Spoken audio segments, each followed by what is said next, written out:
Hi guys, कैसे हो आप सब लोग। आई होप सब बढ़िया हो।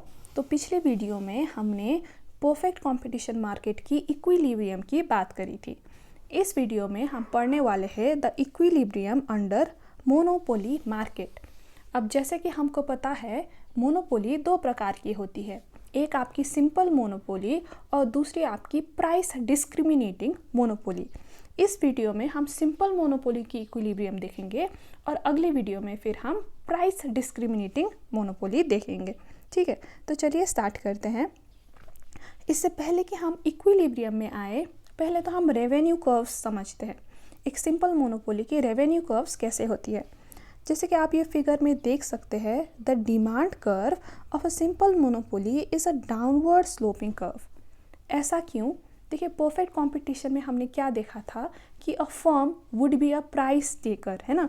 तो एक ही जो फिक्स्ड प्राइस होती थी जो मार्केट तय करती थी, तो वही इंडिविजुअल फर्म्स की प्राइस होती थी और उनकी डिमांड कर्व होती थी और horizontal line which is parallel to X axis, है ना। लेकिन मोनोपोली में ऐसा नहीं है। मोनोपोली में जो फर्म है वो प्राइस मेकर होता है। ठीक है, वो खुद अपना प्राइस सेट करता है और अगर उसे अपनी क्वांटिटी डिमांडेड इंक्रीज़ करनी हो तो उसे अपनी प्राइस कम करनी पड़ती है, क्योंकि लॉ ऑफ डिमांड तो आपको पता ही है ना। प्राइस कम करोगे तो क्वांटिटी डिमांडेड इंक्रीज़ हो जाएगी। तो इसीलिए एक मोनोपोली की जो डिमांड कर्व है, it is a downward sloping curve. अब यहाँ पे आपको एक चीज़ क्या ध्यान रखनी है कि मोनोपोली में चाहे हम एक फर्म की बात करें या फिर मार्केट की बात करें, वो एक ही बात है, क्योंकि सिर्फ एक ही तो फर्म है मार्केट में, तो वो फर्म ही मार्केट है और मार्केट ही फर्म है। ठीक है, तो ये जो हम बात कर रहे हैं ये दोनों के लिए है, फर्म के लिए भी मार्केट के लिए भी। ओके, तो डिमांड कर्व डाउनवर्ड स्लोपिंग होता है, ये आपको पता चल गया ना। दूसरी बात क्या है कि ये जो डिमांड कर्व है ना, ये आपका एवरेज रेवेन्यू कर्व भी रिप्रेजेंट करता है। अब वो कैसे? देखिए, जैसे हमने अभी कहा कि एक ही तो सप्लायर है, तो जितनी भी क्वांटिटी डिमांडेड है वो सब यही सप्लायर सप्लाई करेगा और जो वो प्राइस तय करेगा वही इसका रेवेन्यू होगा, है ना। और क्योंकि एक सिंपल मोनोपोली सभी को एक ही प्राइस चार्ज करता है, वो प्राइस डिस्क्रिमिनेट नहीं करता, है ना। वो एक ही प्राइस में सभी को सप्लाई करता है, तो प्राइस ही उसका एवरेज रेवेन्यू बन जाता है। चलिए इसे हम एग्जांपल से भी समझते हैं। मान लीजिए 2 क्वांटिटी सेल कर रहा है एक मोनोपोली मार्केट और प्राइस रखा है उसने 50 पर यूनिट। ठीक है, तो उसका टोटल रेवेन्यू कितना होगा? 100 और average revenue would be total revenue divided by quantity, right. So उसका एवरेज रेवेन्यू होगा 50। तो देखिए, प्राइस और एवरेज रेवेन्यू आपका यहाँ पे बराबर है, तो हम यहाँ पे प्राइस की जगह एवरेज रेवेन्यू लिख सकते हैं, है ना। तो अगर हमने ये वाई एक्सिस में एवरेज रेवेन्यू लिख दिया, so the demand curve then would represent your average revenue curve, है ना। तो मोनोपोली में the demand curve also represents the average revenue curve. तो ये आपको समझ आ गया। अब मार्जिनल रेवेन्यू की बात करते हैं। Is marginal revenue equal to average revenue in monopoly? Perfect competition में क्या होता था? परफेक्ट कंपटीशन में marginal revenue average revenue same होता था, लेकिन मोनोपोली में ऐसा नहीं है। मोनोपोली में आपका जो मार्जिनल रेवेन्यू कर्व है, मार्जिनल रेवेन्यू है, it would be always less than average revenue. अब ऐसा क्यों? चलिए मान लीजिए आप एक क्वांटिटी सेल करना चाहते हैं, 1 क्वांटिटी, और आपने प्राइस रखा है 50। आप एक मोनोपोली सप्लायर हो, ठीक है। लेकिन अब आप सोचते हो कि नहीं, मुझे तो अपनी क्वांटिटी जो है वो इंक्रीज़ करनी है, तो उसके लिए मैं अपना प्राइस डिक्रीज़ करूँगा। ठीक है, तो आप सोचते हो कि मैं 2 क्वांटिटी सेल करूँगा और मैं प्राइस 45 रख दूँगा, क्योंकि प्राइस डिक्रीज़ करने के बाद ही ज़्यादा क्वांटिटी सेल कर पाएंगे आप, है ना। नाउ जब आप फर्स्ट यूनिट से सेकेंड यूनिट सेल कर रहे हैं तो आपको लगता है कि एडिशनल रेवेन्यू तो मैंने 45 बना लिया, है ना। सो 45 should be my marginal revenue, right. लेकिन आप एक सिंपल मोनोपोली है, ठीक है, आप प्राइस डिस्क्रिमिनेट नहीं कर सकते। अगर आप सेकेंड यूनिट को 45 में बेच रहे हो तो आपको फर्स्ट यूनिट की प्राइस भी कम करनी पड़ेगी, फर्स्ट यूनिट को भी आपको 45 में ही बेचनी पड़ेगी।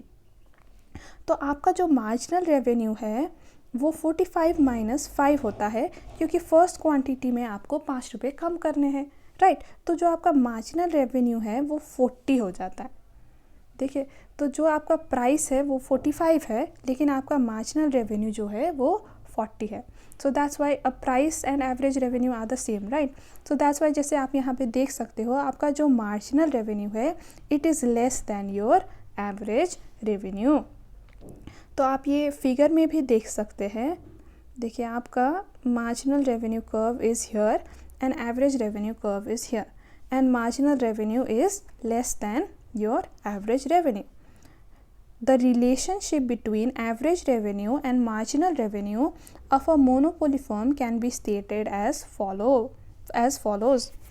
1. Average revenue and marginal revenue are both negatively sloped, downward sloping curves है दोनों ही. Secondly, the slope of marginal revenue curve is twice that of average revenue. That is, marginal curve lies halfway between average revenue curve and the y-axis. देखिए, आप यहाँ पे देख सकते हैं, ये आपका y-axis हो गया है ना, और marginal revenue curve जो है वो डिवाइड कर देता है y-axis को into 2 equal parts. ठीक है, that is, it cuts the horizontal line between y-axis and average revenue into 2 equal parts. And the third property is average revenue cannot be 0, but marginal revenue can be 0 or even negative. तो ये बात थी revenue curves की। अब हम चलते हैं equilibrium की तरफ। ठीक है, तो आपकी परफेक्ट कंपटीशन में जो कंडीशन थी इक्विलिब्रियम की, वही कंडीशन आपकी मोनोपोली में भी है। कंडीशन क्या थी आपकी? Marginal cost should be equal to marginal revenue, right. यही कंडीशन मोनोपोली में भी है, लेकिन परफेक्ट कंपटीशन में आपको सिर्फ इक्विलिब्रियम आउटपुट निकालने से मतलब था, क्योंकि प्राइस तो ऑलरेडी आपका फिक्स होता था। लेकिन मोनोपोली में आपको इक्विलिब्रियम आउटपुट क्वांटिटी और इक्विलिब्रियम प्राइस दोनों फाइंड आउट करने होते हैं। ठीक है, तो पहले तो हम देखते हैं कि marginal cost is equals to marginal revenue कहाँ पे हो रहा है। तो इस फिगर में हमने यहाँ पे एक मार्जिनल कॉस्ट कर्व ड्रॉ कर दिया, ठीक है। And at point E the marginal cost and marginal revenue are coinciding. ठीक है, तो ये ई जो है ये आपका इक्विलिब्रियम पॉइंट हो गया, and the quantity corresponding to that point would give you equilibrium quantity. अब इतना आपको समझ आ गया इक्विलिब्रियम क्वांटिटी की। अब इक्विलिब्रियम प्राइस हम कैसे निकालें? क्या हम यही ई पॉइंट से ऐसे एक हॉरिजॉन्टल लाइन ड्रॉ कर दे? So would this give us the equilibrium price? Perfect competition में तो हम ऐसे ही करते थे ना, जो इक्विलिब्रियम पॉइंट था वहीं से हम खींच देते थे एक लाइन प्राइस फाइंड आउट करने के लिए। लेकिन मोनोपोली में ऐसा नहीं है, क्योंकि मोनोपोली में आपका मार्जिनल रेवेन्यू और एवरेज रेवेन्यू अलग अलग है। परफेक्ट कंपटीशन में दोनों सेम होता था, तभी हम इसे प्राइस कह सकते थे, पर मोनोपोली में ऐसा नहीं है। मोनोपोली में आपको प्राइस फाइंड आउट करने के लिए ये जो पॉइंट है इसको आपको ऊपर ले जाना पड़ेगा, जब तक आप एवरेज रेवेन्यू कर्व को मीट नहीं करते। And when you meet the average revenue curve, the corresponding price would give you the equilibrium price. तो आई होप अब आपको समझ आ गया how to find out the equilibrium quantity and the equilibrium price.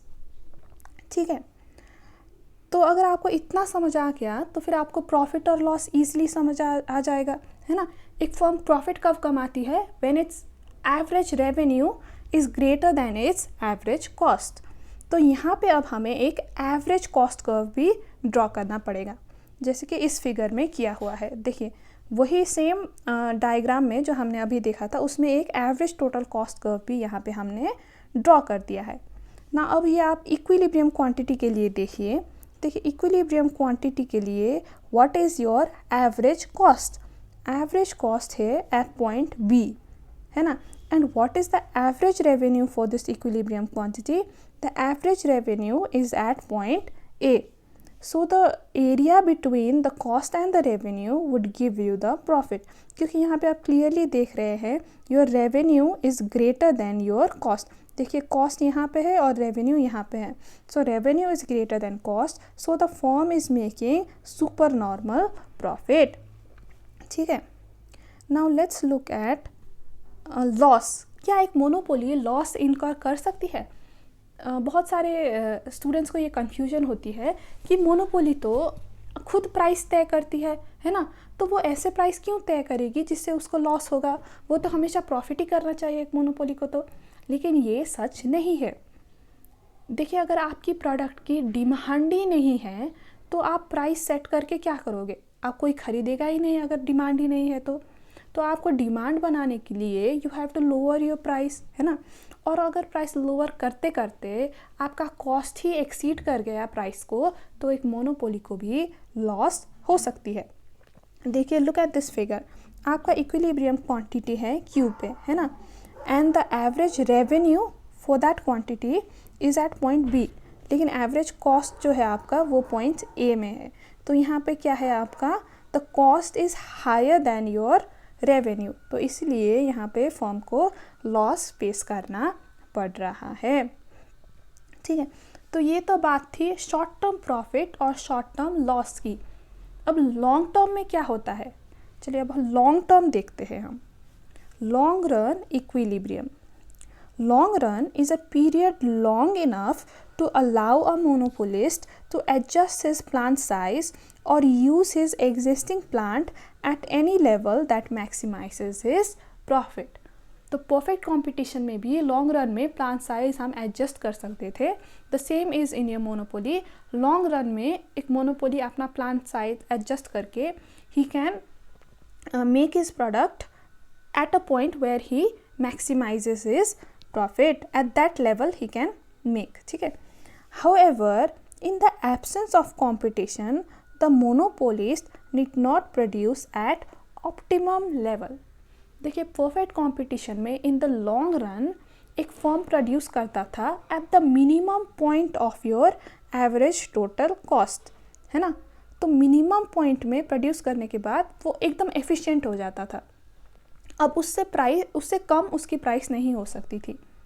लेकिन एक मोनोपोली को ऐसा करने की ज़रूरत नहीं है। देखिए, हम कम से कम प्राइस करने की कोशिश क्यों करते हैं? ताकि हम अपने कॉम्पिटिटर्स से, है ना, प्राइस कम करें और हमें एक कॉम्पिटिटिव एडवांटेज मिले, हम बाकी कॉम्पिटिटर्स से कम प्राइस में बेच पाए, इसलिए तो हम कम करने की कोशिश करते थे कॉस्ट। लेकिन मोनोपोली में तो सेलर एक ही है, तो आपको कॉस्ट कम करने की ज़रूरत नहीं है। You can produce at a point in the average total cost where the marginal cost meet the marginal revenue. देखिए, वो पॉइंट आपका minimum point of average total cost होना ज़रूरी नहीं है। देखिए, थर्ड पॉइंट यही कहता है, he need not reach the minimum of long term average cost, he can stop at any point in LSC where is profits are maximum. जैसे कि आप ये फिगर में देखिए, यहाँ पे आपका एवरेज टोटल कॉस्ट है, मिनिमम पॉइंट तो आपका यहाँ पे होना चाहिए, है ना। लेकिन फर्म प्रोड्यूस कर रही है ये पॉइंट में, फर्म प्रोड्यूस कर रही है ये पॉइंट में, which is not your minimum of the average total cost. लेकिन इसी पॉइंट में फर्म का जो मार्जिनल कॉस्ट और मार्जिनल रेवेन्यू है वो कोइंसाइड कर रही है, तो यहाँ पे उसको मैक्सिमम प्रॉफिट मिल रही है। भले ही वो एवरेज टोटल कॉस्ट की मिनिमम पॉइंट ना हो, but a firm is getting maximum at this point, so वो यहीं पे प्रोड्यूस करना स्टॉप कर देगा। He need not reach the minimum of average total cost. तो देखिए, यहाँ पे even if when he is producing at this point, उसे यहाँ पे प्रॉफिट ही हो रहा है, क्योंकि उसका एवरेज रेवेन्यू यहाँ पे है और एवरेज कॉस्ट यहाँ पे है ना। तो एवरेज रेवेन्यू इज़ हायर, सो उसे यहाँ पे प्रॉफिट हो रहा है। तो एक मोनोपोलिस्ट को लॉन्ग टर्म में भी he can earn super normal profit, ठीक है। परफेक्ट कंपटीशन में क्या लॉन्ग रन में हम सुपर नॉर्मल प्रॉफिट कमा सकते थे? नहीं, लेकिन मोनोपोली में वी कैन, ठीक है। So this was all about a simple monopoly. I hope आपको समझ आ गई होगी। Now in our next video we will be talking about a price discriminating monopoly. तो तब तक के लिए बाय बाय, टेक केयर।